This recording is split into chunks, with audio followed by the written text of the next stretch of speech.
Friends, അങ്ങനെ നമ്മുടെ first trip കൈനീട്ടം കഴിഞ്ഞിരിക്കുന്നു. 290 റുപ്പീസാണ് എനിക്ക് കിട്ടിയേക്കണത്.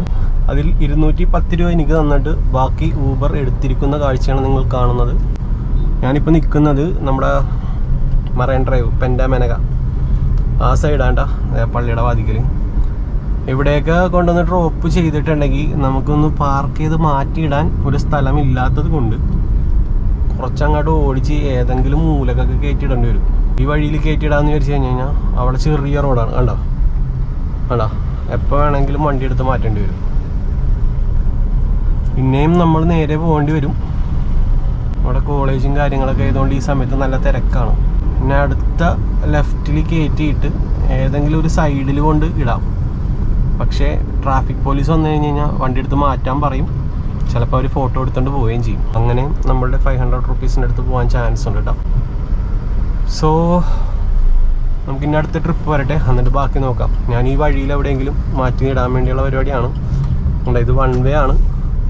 അവിടെ ഒരു കാറ് കിടക്കുന്ന സ്പോട്ട് കണ്ട, ആ കാറ് കിടക്കുന്ന സ്പോട്ടിൻ്റെ ബാക്കിലായിട്ട് നമുക്ക് ഒതുക്കിയിടാം. ഞാൻ അവിടെയാണ് ഇവിടെയൊക്കെ ഒരു ട്രിപ്പ് കിട്ടി കഴിഞ്ഞ് കഴിഞ്ഞാൽ കൊണ്ടുപോയി ഒതുക്കിയിടണത്. ഇവിടെ ചെറിയൊരു ഗ്യാപ്പുള്ളൂ, ഈ ഗ്യാപ്പിൽ ഇട്ടേക്കണം. അല്ലെങ്കിൽ പിന്നെ നമ്മൾ വണ്ടി ഓടിച്ച് മുമ്പോട്ട് തന്നെ പോയിക്കൊണ്ടിരിക്കണം. പിന്നെ അടുത്ത ട്രിപ്പ് വന്നിട്ട് നമുക്ക് നോക്കാം. എന്തായാലും ഈ കാറിൻ്റെ പുറകിൽ ഇങ്ങനെ ഒതുക്കി ഇട്ടേക്കാം. പിന്നെ ഈ കസ്റ്റമറെ പറ്റി ഞാൻ പറഞ്ഞില്ല, ഈ കസ്റ്റമർ ഒരു ബാങ്ക് ഉദ്യോഗസ്ഥയായിരുന്നു. സോ നല്ലൊരു മേഡമായിരുന്നു കേട്ടോ. പുള്ളിക്കകത്തിന് ഞാൻ പിക്ക് ചെയ്യാൻ വേണ്ടി പോയപ്പോൾ മാഡം അതിൻ്റെ ഫ്രണ്ടിൽ തന്നെ എന്നെ നോക്കിക്കൊണ്ടിരിക്കണ്ടായിരുന്നു. പക്ഷേ എന്നെ കൈപൊക്കി കാണിക്കുക ഒന്നും ചെയ്തില്ല, ഒരു ചിരി തന്നു. പക്ഷെ ഞാൻ ആ ചിരിയിൽ ഞാൻ വിചാരിച്ചു ആ മേഡം തന്നെ ആയിരിക്കുമോ.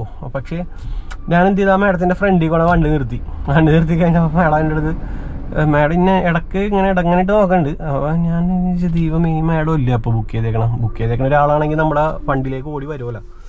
ഈ മാഡം ഇല്ലേ ബുക്ക് ചെയ്തേക്കണമെന്ന് വിചാരിച്ച് ഇങ്ങനെ പിന്നെ ഞാനൊരു മിനിറ്റോളം ഞാൻ ഇങ്ങനെ പോസ്റ്റ് അടിച്ചിട്ടാണ്. പക്ഷെ ഞാൻ പോസ്റ്റ് അടിക്കും തോറും ഞാൻ ഈ മിററിലോട്ടൊക്കെ ആ മാഡത്തിനെ തന്നെ ഞാൻ നോക്കുകയാണ്. കാരണം ആ ഏരിയയിൽ വേറെ ആരും ഇല്ല.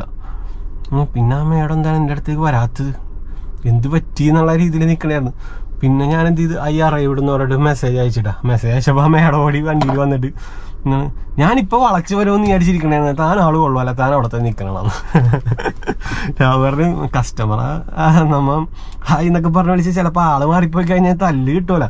അതുകൊണ്ടാണ് ഞാൻ മാഡം കസ്റ്റമർക്ക് അറിയാലോ വണ്ടി നമ്പർ ഇതാണെന്ന്, അപ്പോൾ അടുത്തേക്കൊന്ന് വരുമെന്ന് വിചാരിച്ചു. അപ്പോൾ അങ്ങനെ വന്നിട്ടുണ്ടെങ്കിൽ വണ്ടി വളക്കാൻ പറഞ്ഞാൽ ഞാൻ വണ്ടി വളക്കും. ഇത് നമ്മ വെറുതെ പോണ ഒരു പെണ്ണിനെ ഹായ് എന്നൊക്കെ പറഞ്ഞ് പൊക്കി കാണിച്ചു കഴിഞ്ഞാൽ സീനല്ലേ, സീൻ മാറൂലേ. അതുകൊണ്ട് ഞാൻ പിന്നെ അങ്ങനെ പറഞ്ഞു. അപ്പം മേഡം ചിരിച്ചു. അങ്ങനെ കുഴപ്പമില്ലാണ്ട് നല്ല സംസാരിച്ച് ഇവിടം വരെ നമ്മൾ ഡ്രോപ്പ് ചെയ്തിട്ടാണ്.